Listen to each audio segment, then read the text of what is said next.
Hi, Scott Orlin with CINEMA-Magazin. I'm here in London, England with probably a quintessential London filmmaker, Ridley Scott, although you film all over the world. For a lot of audiences, their interpretation of their thought process about Moses has been influenced by Cecil B. DeMille, by Charlton Heston. How much did you, as a filmmaker, need to steer clear of that and present your own portrait? It's been a while since I saw Mr. DeMille's film. And I thought, I better not go back there, I better make this a completely new, fresh view of what would be an interpretation, and any sort of my version of the film, I think, of what would be the most appropriate interpretation of the story. And it's interesting, too, because for those of us that know a little bit, have a knowledge of Moses, never really as a type of warrior, as a type of soldier in war. And it was really interesting to see your composite of that. Well, I think a lot of people don't read the Old Testament, actually. And if you really read the Old Testament, you'll see that actually he was very much that. And he was very much a kind of, if you like, metaphorical leader in general in his own right. And he's always portrayed as a guy with a crook and some lambs, you know.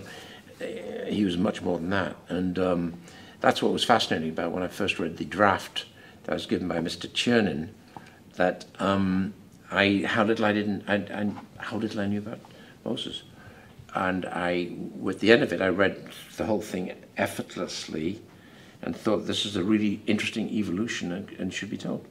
I was actually quite impressed with the way you interpreted the plagues and how they've done. Again, we have a knowledge of what we think even from the visual of books. Yeah. How interesting was it, the approach? Because what you wanted to show, what you didn't want to show. Yeah. Well, I thought you better not have magic. You better have what we are now experiencing today are extremities of climates and waves and winds and all sorts of weird and wonderful things are happening, which I hate to say are probably generated by us. But in this instance, the idea of starting off with the scientific possibility that the earth underneath the river had stirred up and had, not by crocodiles, but it stirred up, and actually because that has happened before in Egypt on several occasions, where apparently the water turns the color of blood because of the clay underneath. That would then kill the fish. Fish would float to the surface. The fish would rot.